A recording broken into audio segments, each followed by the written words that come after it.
Selamat siang teman-teman di seluruh tanah air, sukses selalu untuk kita, jaga kesehatan. Baik, siang ini saya ingin membahas ada yang membandingkan antara gold dan kripto. Ada yang bilang kripto lebih baik, ada yang bilang gold lebih baik, ya. Saya coba mengambil titik tengahnya. Kalau bagi saya, ini sama dengan kita membandingkan BMW dan Mercy. Ya, lihat postingan saya sebelumnya. Pada saat orang baru masuk BMW Club, fanatiknya minta ampun. Menganggap BMW segalanya, sama Mercy juga begitu, menganggap Mercy segalanya. Saya masuk di klub dan saya bilang, nggak usah begitu. Mercy bukan kumpulan orang idiot. BMW yang bikin Mercy bukan kumpulan orang idiot, yang bikin BMW juga bukan kumpulan orang bodoh. So jadi sama-sama hebat. Nah, yang bingung ini kalian ini mau jadi apa? Sales BMW atau sales Mercy? Nah, kalau kalian sebagai penggemar ataupun pemakai, kalau ada duit, beli dua-duanya supaya rasakan bedanya. Kalau Mercy, saya dari Kuala Lumpur, nyetir Mercy sampai ke Singapura, itu pasti berhenti-berhenti, pasti ngantuk. Tapi kalau BMW, saya bisa langsung dari KL, istirahat langsung di Johor, baru lanjut Singapura.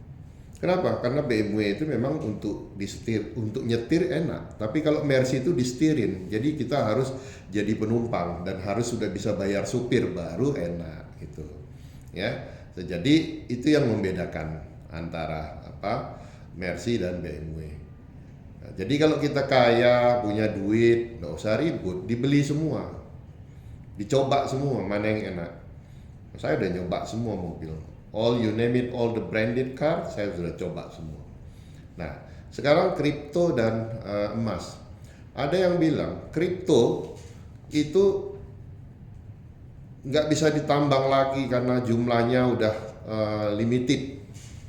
Beda sama emas. Emas itu kalau ditambang lagi harganya bisa turun. Tapi kalau kripto enggak. Kalau udah diisut, umpamanya ada dikeluarkan 21 billion koin, 21 billion koin itulah yang diperebutkan, yang dijual beli. Emas beda. Kalau emas, kalau dia ada tambang baru, menghasilkan emas baru, akhirnya suplainya jadi berlebihan sehingga harganya turun. Enggak seperti itu. Jadi kalau kita mempelajari segala sesuatu, pelajari dengan detail, baru ngomong. Ini ngomong asal aja. Nggak seperti itu. Emas fisik, ya. Orang sudah beli emas fisik itu nggak ada yang jual. Orang udah beli 100 M contoh. Emas fisik simpan di bullion bank, itu nggak ada yang mau jual. Biar turun seberapa jauh pun turun. Kenapa? Yang turun itu mungkin harga future-nya. Harga spot itu lebih tinggi daripada harga future. Jadi tetap nggak ada yang mau jual. Apalagi kalau Anda lihat di Google, cadangan emas fisik di seluruh dunia itu berbeda-beda dan setiap saat berbeda dan meningkat jumlahnya. Jadi orang mengkoleksi emas fisik itu tidak mungkin mereka menjual lagi. Nah, itu beda.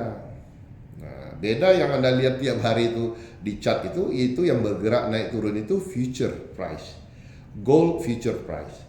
Jadi orang yang menyimpan gold fisik, mereka mendapatkan asset backed securities, kemudian asset backed securities itu berupa jaminan sahamnya di bullion bank itu digunakanlah untuk trading di future, dan mereka mendapatkan semacam equity ataupun margin untuk bertransaksi di future, dan setelah untung mereka withdraw. Jadi enak ya, sudah punya emas fisiknya, itu hanya dijaminkan, mereka kemudian bisa trading, dapat duit dan WD.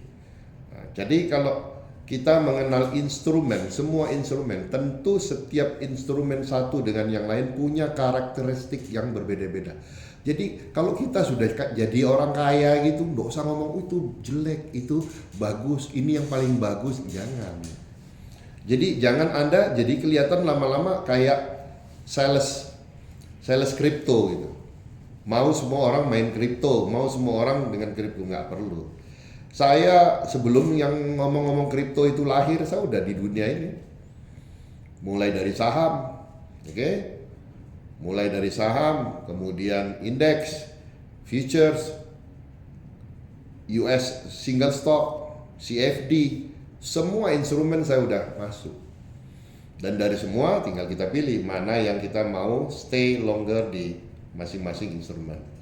Jadi belajarlah yang bijak dalam melihat satu permasalahan, jadi nggak usah kita berpikir bahwa ini lebih bagus dari yang lain. Oke, sukses selalu untuk kita semua, happy cuan konsisten.